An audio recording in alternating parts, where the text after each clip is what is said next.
Meeting of the Wilson County Board of Commissioners is now in session. Pursuant to adjournment, the Honorable Chairman Craig Matherly is presiding. Come to order, remain standing. Thank you, Sheriff. Our first order of business this evening is our prayer led by Commissioner Malone and our pledge to the flag led by Commissioner Davenport. Mr. Malone. Thank you, Chairman. Let's bow. Father in heaven, we come to you just with grateful hearts today for life, for health, the ability to be out and about, service to you and to our community.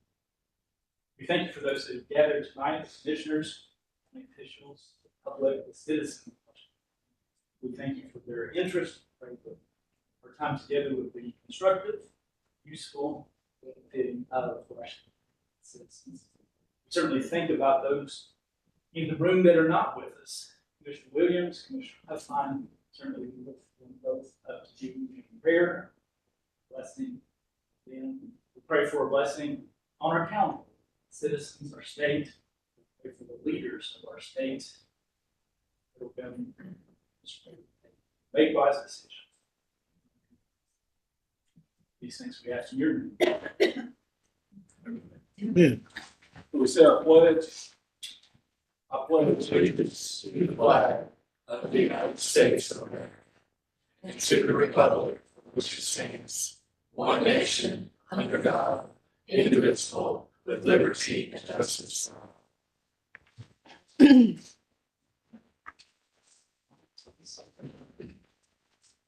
clerk already.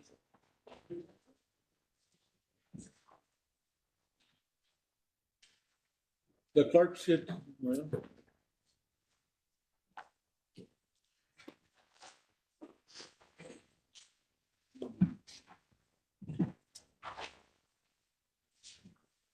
You think that's can you turn me up, please?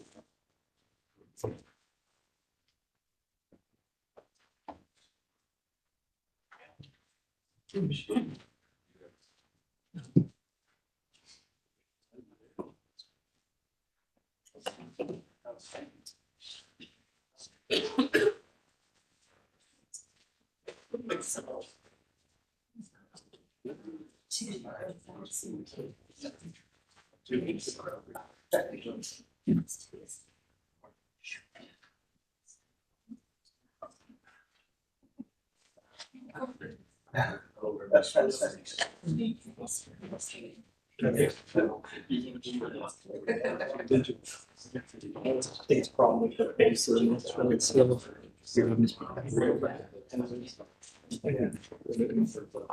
So I just sort of does. Great school. If I get it working, we'll get it back. All right. Well, sure. All right, it's always good to have some microphone to be able to use. Can you turn me up just a little bit in the back? Well, can you hear, can everybody hear me? No. Looks like you sound better. Sounds like I'm whispering at this point. Yeah. We have a computer issue over here. Okay. I always run smarter than I do.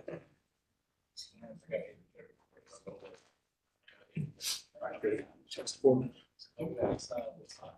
Hello? Test, test. You're pretty loud there. Okay, as long as y'all can hear me, that's amazing. And What's going on with yours? I think Commissioner Fitzgerald has a little bit of a Can you bring me breakdown. the Surface Pro? Go ahead and get all that squared away before we get started. All right. Madam Clerk, I see you have the roll call screen up.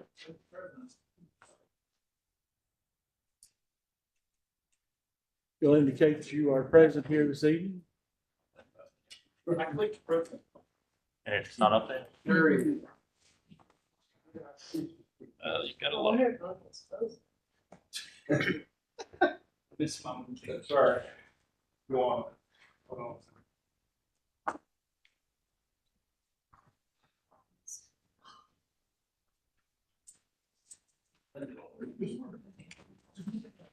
Back in the day, it's just, Commissioner, you are correct. Madam Clerk, if you'll call the roll, we'll get started.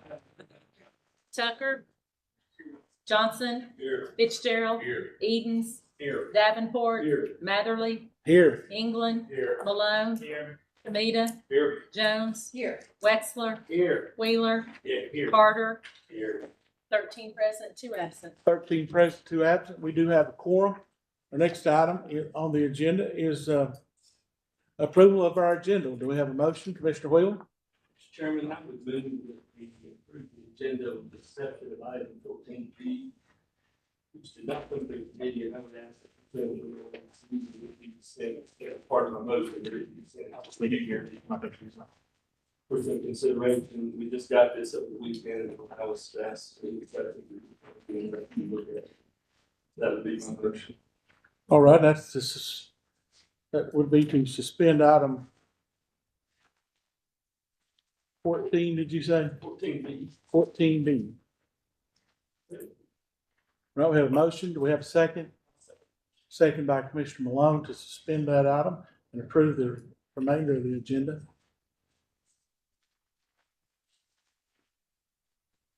Any questions or discussion? Seeing none, all in favor of the motion signify by saying aye. Aye. All opposed? Motion passes. And the agenda is approved with item 14B removed from the agenda.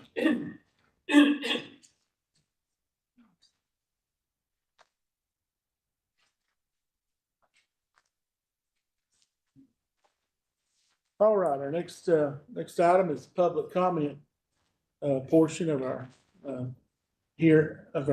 meeting regarding agenda items.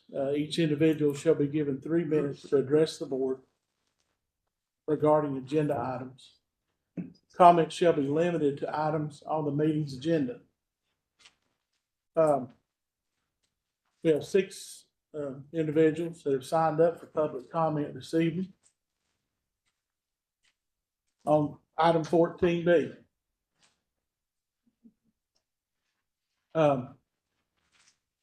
So with that item not being on the agenda, and then being removed, Commissioner Wheeler? Mr. Chairman, if those folks have showed up and want to speak, I would make a motion that we suspend the rules. I realize that would require a 2/3 vote. If they would like to speak tonight, rather than wait until it'll be back here next month, but if they'd rather speak tonight, I would move that we suspend the rules and allow them to speak. I think I can allow them to speak, and if there's no objection from the commission, I think I agree with Commissioner Wheeler. I'd like them to speak tonight if they would like, and it'll be back again next month as well, so. Seeing no.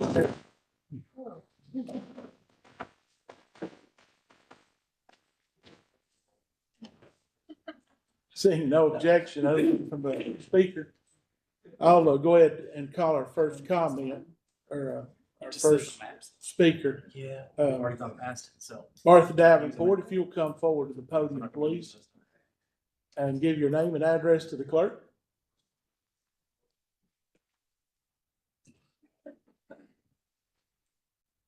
Martha, make sure your mic works better than mine.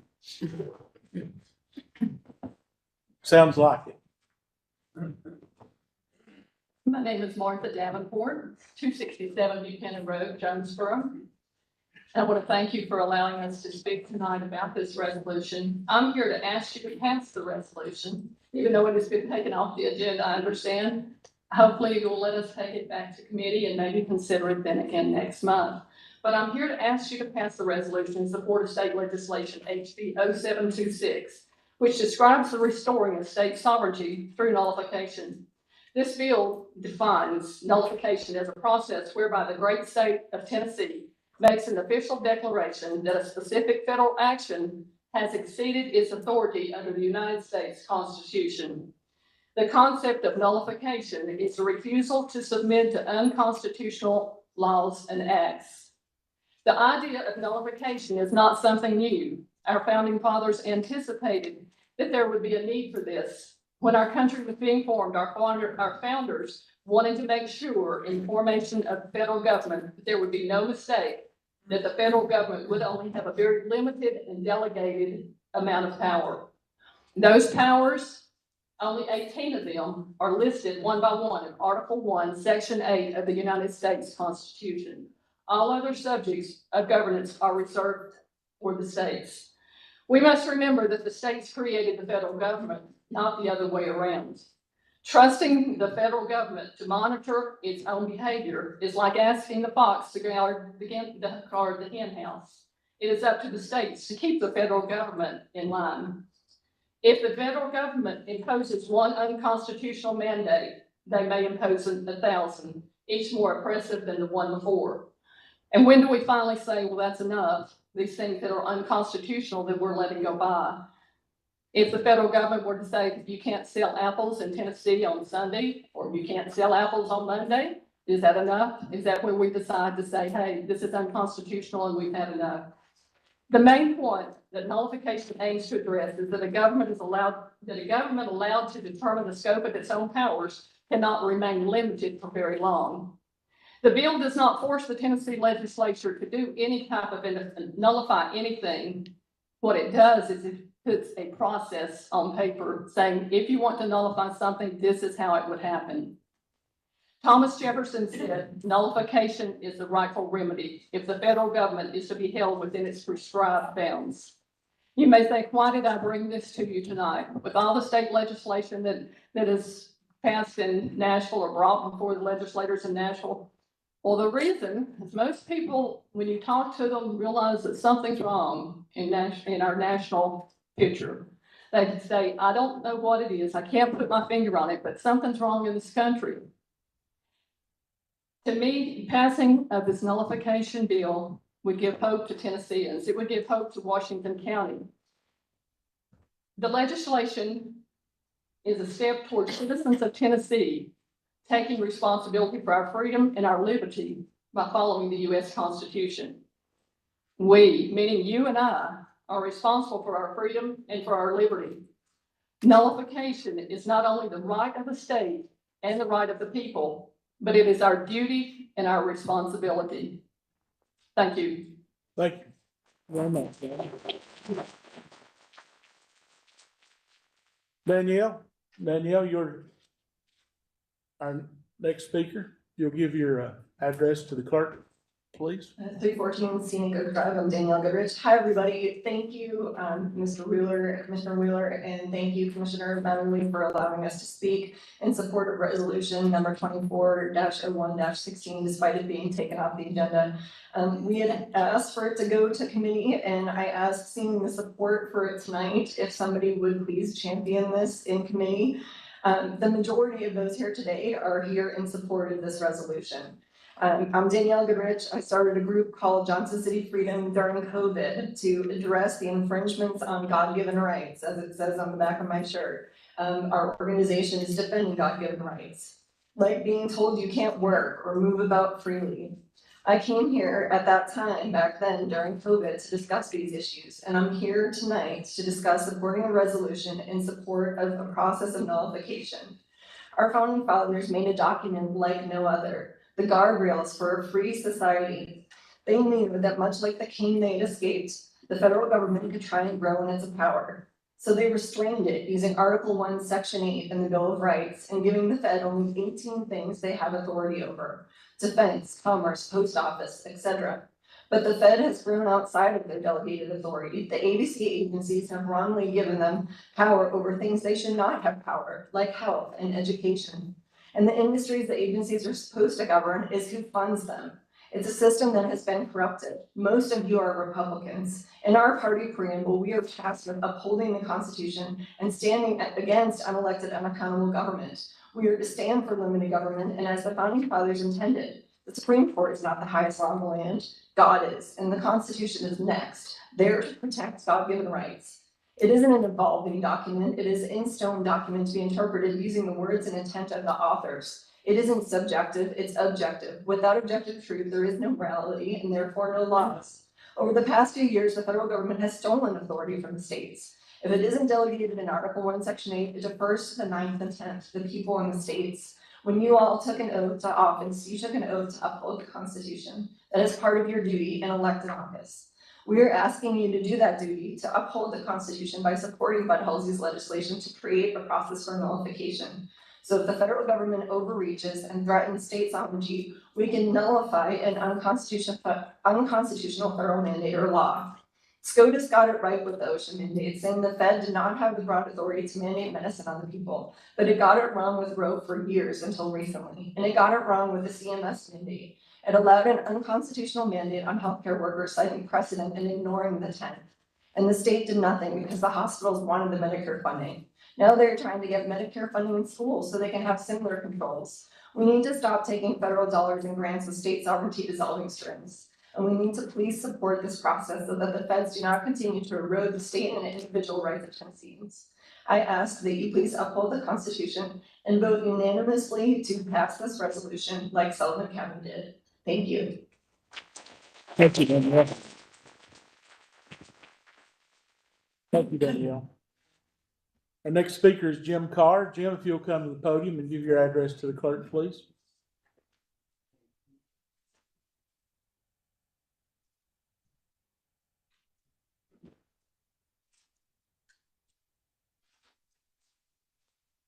I am Jim Carr, 530 Leesburg Road in beautiful Telford. I'm not here to pontificate, just to ask a few questions. I'd like to speak about the same resolution that you're not going to put on the agenda tonight. First of all, aren't all resolutions supposed to go to committee first before being voted on? Secondly, or also, isn't this public supposed to have a chance to provide input? I see that we are having that, though, that's good. But this is the first time I've heard of this. I didn't see it in the newspapers. I watched local news. I would encourage you to inform the public and listen to what people have to say before making any decisions. Thank you. Thank you. Okay, I didn't expect it. One of the things we want you to understand is that this is a time for you to speak, not the commission. I'm sure they'll be addressing any questions you might have soon into the meeting. So, and I'll be happy to address all those questions that you asked earlier on into our meeting. Okay, Robbie Tester, if you'll come forward, Commissioner Tester.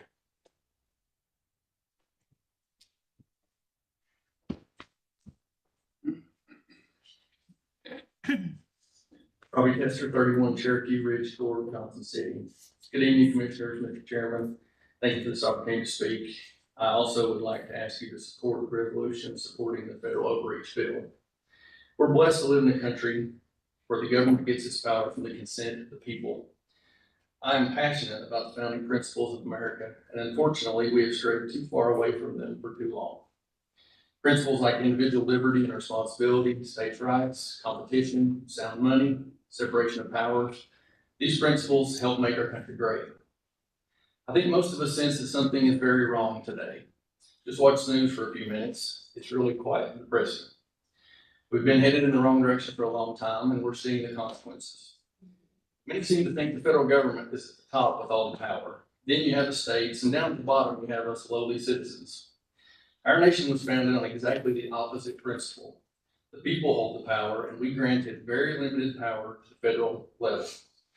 A portion of the proposed bill reads, quote, "This vertical separation of powers was generally well known by the people in the states and was known and respected by the federal government for over 100 years of our nation's history. But the principle has in more recent decades been first disregarded and subsequently even disbelieved, as if the federal government was supreme in all areas and was unlimited in its jurisdiction. Whether this shift in jurisprudence was intentional or accidental, active or passive, the shift is nevertheless not supported by the Constitution of the United States, by the laws of the United States, or by the constitutions of any of the sovereign states. The shift is thus an illegal usurpation of the Constitution of the United States and the various state constitutions and of the unalienable rights of the people." Pretty well said. You can follow the money to see the concentration of power. Originally, we had sound money. Now, the Federal Reserve prints it out of thin air, Treasury borrows it, it sends it to the state and local level, free money, except with strings attached to steer us where they want. Tax money used to flow from citizens to their state, and the states funded the federal government. With the federal income tax, though, money now flows from citizens directly to the federal level, and then the Fed sends some back to the states. This flipped the original power dynamic of states' rights upside down and put the federal government in a stronger position. This is not how America became great. We need to push back. States' rights and freedom of citizens to choose which state they lived in created a fair system of competition that maximized the opportunity for individual liberty. Individual responsibility inspired the drive to better oneself, your community, and fostered hope. One size fits all federal control suffocates liberty and it extinguishes hope. Tonight, you can help restore the hope of our founding principles, or next month, and take a step back in the right direction. Please support Resolution 16. Thank you again, and I sincerely appreciate your service. Thank you so much.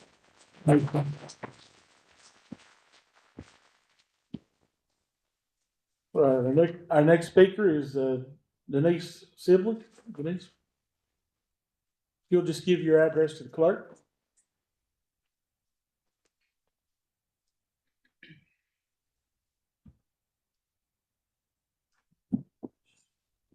Thank you. I have two devices because one's on almost battery low. My name is Dr. Denise Sibley. I reside at 3509 Baldwin Circle in Johnson City. And I'm going to get to the point. I do ask you to support and thank you, Commissioners, for your service. I do ask you to support resolution nullification bill by Bud Halsey and Janice Bowling. It's urgently needed to support the liberty and sovereignty of Tennessee citizens from federal government overreach. Why am I here to talk about it? I'm a local physician, 35 years, and I feel I've been called by God to guard and assume the responsibility, as far as it depends on me, for the health of our community. That's why I come here tonight. As a Christian, I'm a truth teller, and I must relay what I see as the present threats to our state and its citizens and what I foresee with the knowledge that I have. And why, might you ask, do we need this legislation in Tennessee? Well, the government has overstepped its boundaries, and we do have the 10th Amendment, which says that the power is not delegated to the United States by the Constitution to the federal government, is given to the states.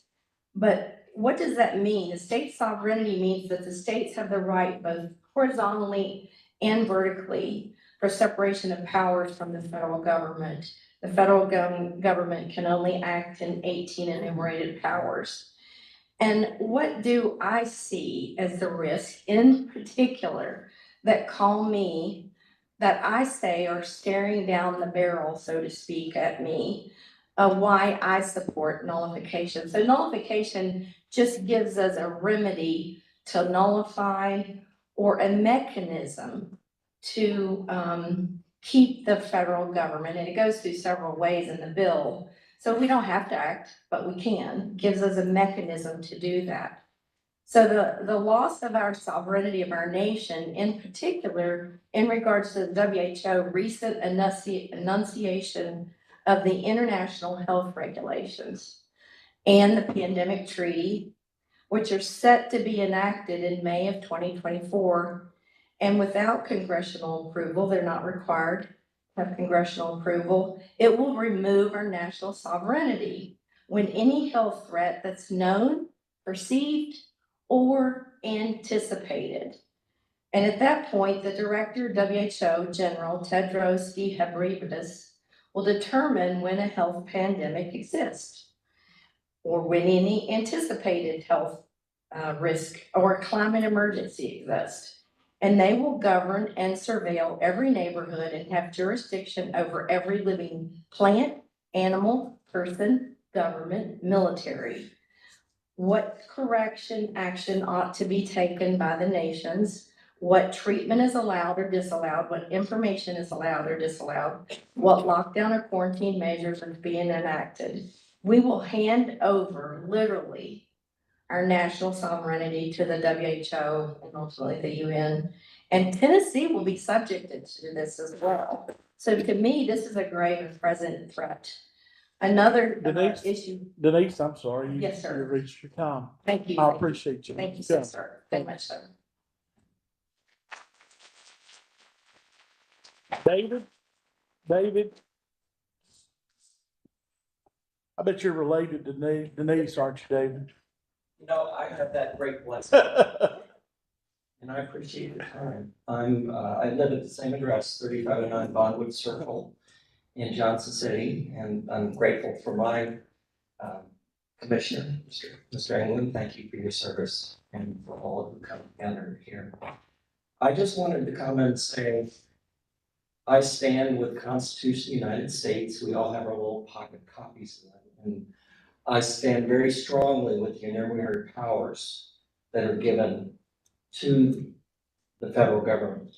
But I also want us to realize that the bill that Bud Halsey is putting forward just creates a process. It doesn't nullify anything. It doesn't change the responsibilities of us to be submissive to the Constitution of the United States of America. And I just want that to be understood, that we're not talking about confederating and getting the heck out of the United States. It's being a part of it and being an active participant in it. And so I would urge you to step back and to think that we have a process that could be put into place that we can support as a county and request that for serious consideration of our legislator, and I would ask that be done. And in the last minutes of my time, I would like to just pray for each of you here to know that we are grateful for your service, that we are grateful for your willingness to listen to us, and that I pray for peace, prosperity, and a uniform ability to hold together to each other as citizens of this county, this state, and this country, in spite of difficulties that we face. Thank you all for your willingness to serve and to give me of your time and your considerations. Thank you. Thank you so much. Well, that concludes our public comment section of our meeting this evening. We appreciate everyone that came down this evening and shared their thoughts with us. We will go ahead and move into our public hearing portion for rezoning. Our first item for public hearing for rezoning is Donald and Patricia Gray in the 12th Civil District, R2 Medium Density Residential to B3 General Business District. All those that are in favor of this proposal.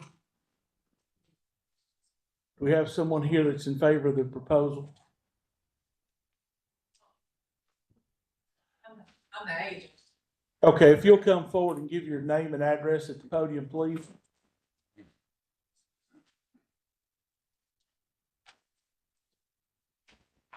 This is your 3 minutes to speak on this item.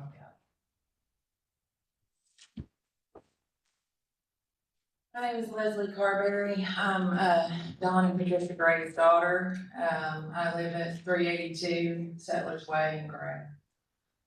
Coming to you about a piece of property that has been zoned as a mobile home park since the early 1970s. A couple of years ago, whenever the dam was being redone, TVA was redoing the dam, we had some trailers. My father had some trailers that were very old. A lot of these trailers are made in the 60s, so used when he bought them. And as they became unfixable, they were destroyed and carried away. So we ended up with a few spaces. And when that happened, and when the TVA started building the dam, people came knocking and said, hey, I need a place to stay during the week while I'm working on this dam. And I go home to see my family on the weekends. Will you rent me a space for a travel trailer or an RV, not a permanent residence? And my father didn't realize at the time that that was a violation of zoning law, that a travel trailer could not be parked in a mobile home R2 district. He only recently found that out whenever he was trying to add more spaces. I believe he was notified by Johnson City Power Board, but I'm not exactly sure who notified him. He passed away on November 1st. He was in the process of demolishing the last 4 mobile homes again that were built in the 1960s. That were on the property and wanting to turn it into an RV park for transient workers. So that's what I'm asking today, is that the property be rezoned as he would have wanted it from R2 to B3. It is in a heavy commercial district, sits right off of Highway 36. The piece of property directly in front of it is owned by Donna and Patricia Gray as well. It's R2, it's a rental house, so they're used to what's been going on behind them, in other words. If you have any questions, I'm happy to answer. All right. Well, we appreciate you a lot. Thank you so much. Is anyone else here to speak in favor of the request? Seeing none, is there anyone here to speak in opposition to the request? Seeing no one, we'll close the public hearing and go back into regular session. Ms. Charles, if you'll come forward with your report, our planning director.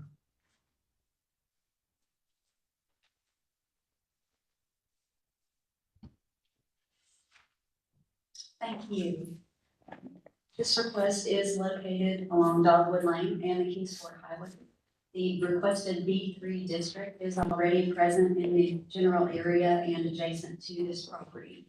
So the request is in keeping with the surrounding area. The Planning Commission voted unanimously to approve the rezoning request, and we have not had any opposition. Be happy to answer any questions. All right. Is there any questions for Ms. Charles? All right. Thank you. Thank you.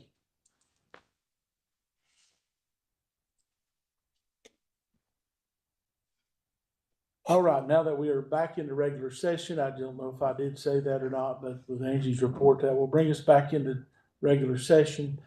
We have one resolution. That's resolution 240101. Is a resolution rezoning the tax map in the 12th civil district presently owned by Donald and Patricia Gray. Do we have a motion to approve? Motion made by Commissioner Davenport, seconded by Commissioner Malone to approve the resolution. Questions or discussion? Questions been called. Madam Clerk, if you'll switch us to the voting screen, please. All right. Madam Clerk, if you'll call the roll. Tucker, Yes. Johnson, Yes. Fitzgerald, Yes. Edens, Yes. Davenport, Yes. Matherly, Yes. England, Yes. Malone, Yes. Tomita, Yes. Jones, Yes. Wexler, Yes. Wheeler, Yes. Carter. Yes. 13 yes. 13 yes, and the resolution passes. That will conclude our report of zoning this evening, and we'll move right on into our special recognition and proclamation. The first item that you'll see in your packet is the 4-H Washington County poster winners on page 10,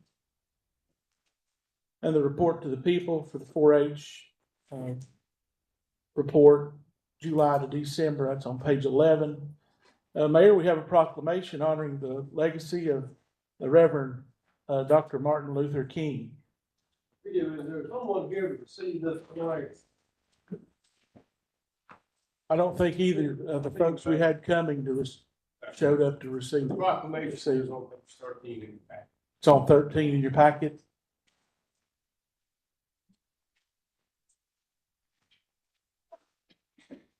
We will need to vote to approve this proclamation. So Mr. Malone, but votes to approve the proclamation, seconded by Commissioner Jones, is that right, Commissioner? All in favor of that motion signify by saying aye. All opposed, motion passes and the proclamation is approved. Next item is the Board of County Commissioners, approval of our minutes. To receive and consider the minutes from December the 11th meeting of the Board of County Commissioners. Do we have a motion? So moved. Moved by Commissioner Davenport to accept the minutes. Second by Commissioner Wexler. All in favor of that motion signify by saying aye. All opposed, the motion passes.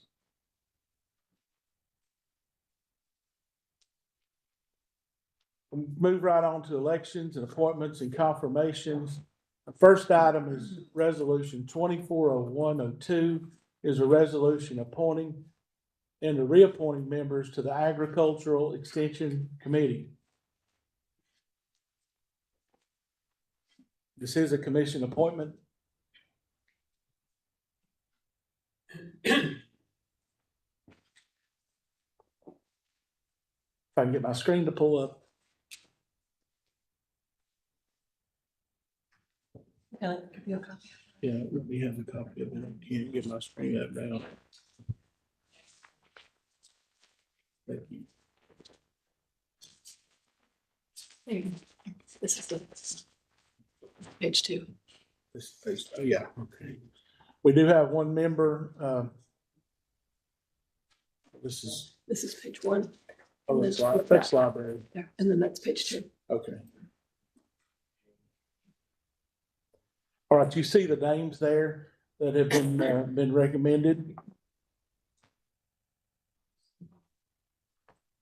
for appointment or reappointment?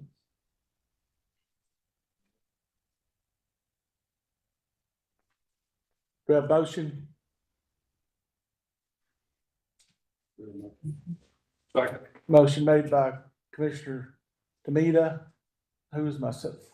Oh, seconded by Commissioner Wexler to approve the resolution. All in favor of of approving the resolution signify by saying aye. Aye. All opposed, the resolution passes. Our next item is resolution. Commissioner Will? With that being a resolution, do we need a roll call vote? I guess since it's an appointment, I just went right on and didn't even think about it, since we weren't making law, but I guess we were, you know? I got a stern look from the clerk sometimes. Madam Clerk, if you'll call, I'll teach her, Commissioner Wheeler. Madam Clerk, if you'll call the roll, please, I'm sorry. Tucker, Yes. Johnson, Yes. Fitzgerald, Yes. Edens, Yes. Davenport, Yes. Matherly, Yes. England, Yes. Malone, Yes. Tamita, Yes. Jones, Yes. Wexler, Yes. Wheeler, Yes. Carter. Yes. 13 yes. 13 yes, 2 absent, the resolution passes. Our next resolution is 2401.